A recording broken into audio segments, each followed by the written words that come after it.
Two ANC members in the Nelson Mandela Bay region of the Eastern Cape have been shot dead at Kariega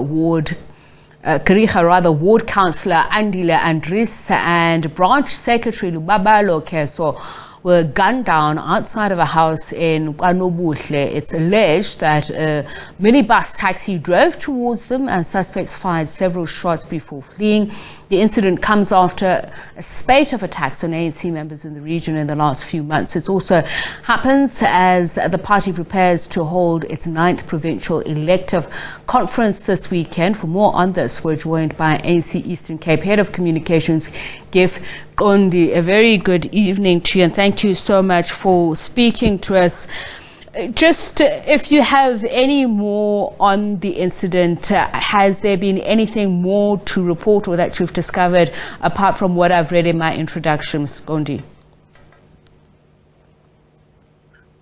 Ngqondi? Thanks very much, Tekis, and good evening to you and to your viewers. Look, I think as the ANC in the province, we were quite shocked to hear the news this afternoon that Comrade Andile Andries, who was one of the committed ward councillors in Nelson Mandela Bay from Ward 43 at Kariega, was shot and killed, including the branch secretary, Comrade Lubabalo Keso. You would recall, Keso, that just 2 months ago, Councillor Boy was gunned down in KwaZakele, who was a ward councillor of Ward 20, and may his soul rest in peace. And there's a by-election on Wednesday for that particular vacant position in Ward 20. This has been ongoing in Nelson Mandela Bay, and of course, some councillors have been living in fear. And just 3 weeks ago, one councillor from Motherwell, it was published in one of the local newspapers that he received a death threat from an unknown number, and we took these matters very seriously. And also, we want to appeal and strongly appeal to the police because, and this is the view that we expressed when Councillor Boy was gunned down, that the Minister of Police, Begekele, must send down to Nelson Mandela Bay a very dedicated team, a special task team that will investigate these kinds of matters that have been happening in Nelson Mandela Bay. And we strongly believe that Nelson Mandela Bay is a killing field because there have been a lot of shootings, not only related to councillors, but also civilians who have been killed in Nelson Mandela Bay. Just to recap, in 2019, about 20 people were killed in Nelson Mandela Bay just in 1 month in January. And this has been going on since then. And that's why we still appeal to the police to quickly come down to Nelson Mandela Bay and try to apprehend these culprits who have been on the killing spree in Nelson Mandela Bay, killing innocent people, including our own ward councillor, Councillor Andries, including Councillor Lubabalo Keso. This is very disturbing news, and we strongly appeal to also to our communities in Nelson Mandela Bay, in particular in Kariega, to remain calm. And we'll come back to the root causes of what would be described as political violence, but I just want to know if there are any other extenuating circumstances here. We understand, as I mentioned, that it was a minibus taxi that was reported to be at the scene where the shots were fired, and that fled immediately after Mr. Andries and Mr. Keso were killed. Now, Mr. Keso himself, I understand, was the secretary of, or his uncle is the secretary of Santako, and he himself is the General Secretary of Ngqondi and Chair of Santako in Nelson Mandela Bay. Are there suspicions at all that this could be a motive? Look, Tsepiso, it's always difficult to make speculations because remember, we are not detectives, we are not investigators. It will be very unfortunate that there could be statements like that linking to political matters or to acts of violence.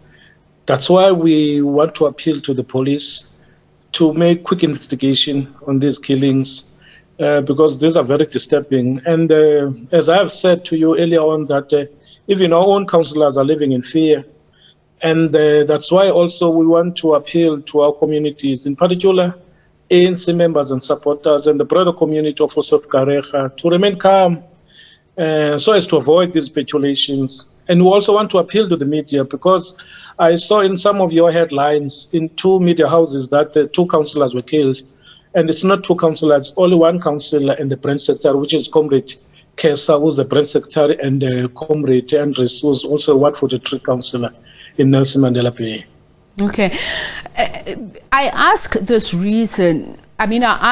question because you yourself have said councillors live in fear.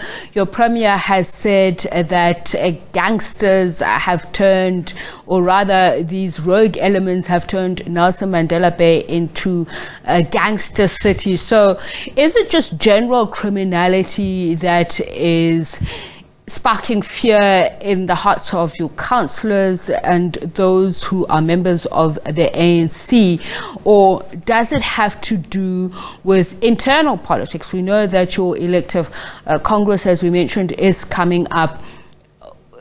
You don't want to speculate, yes, but have there been any pointers?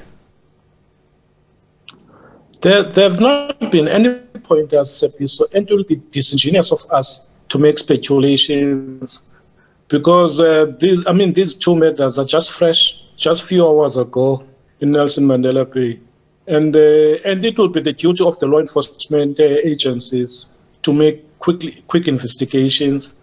But I must say also that even our own organizational processes have been concluded. As you know, that we are going to the 9th Provincial Conference this coming Friday. Even that era, there's been quiet. We have not heard anything up until we were quite shocked with this barbaric act that happened today. And you will remember, Councillor Andries was one of the most loved councillors in Nelson Mandela Bay, in particular in Kariega, because he has been involved in most of community activities. Sporting fraternity has also lost someone who was a pioneer, who was supporting of all sporting activities in that particular town of Kariega.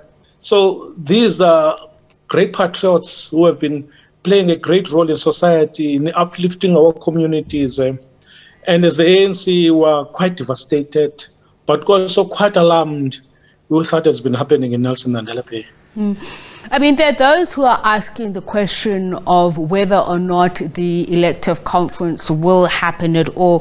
What is your response to that? No, the plans of hosting the 9th Provincial Conference in Buffalo City this coming weekend from Friday is on, and the conference is proceeding ahead. Most of the processes have been concluded. Recall that some of the processes that we undergo are pre-registration of delegates, so as to have a smooth running of the registration on the actual day of the conference, which is on Friday. And I can tell you now that the conference is going to proceed, and there's going to be calm in the conference, there's going to be stability, there's going to be peace in the conference. And that's why we have not been rushing the conference. You'll recall also that our conference was first scheduled on the 22nd to the 24th, but because of there were outstanding disputes from individual members of the ANC who appealed to the PTRC and the NDRC, but because of those processes are almost 90% done, and that's why we're quite sure this will be the peaceful watershed conference of the ANC in the province come Friday, Saturday and Sunday.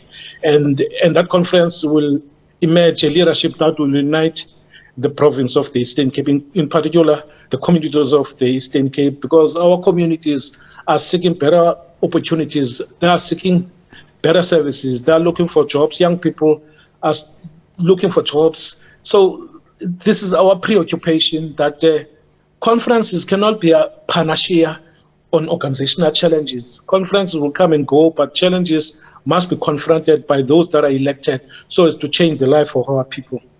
Thank you so much for speaking to us latest on the killings of 2 ANC members in the Eastern Cape. That's the Eastern Cape Head of Communications, Gift Ngqondi.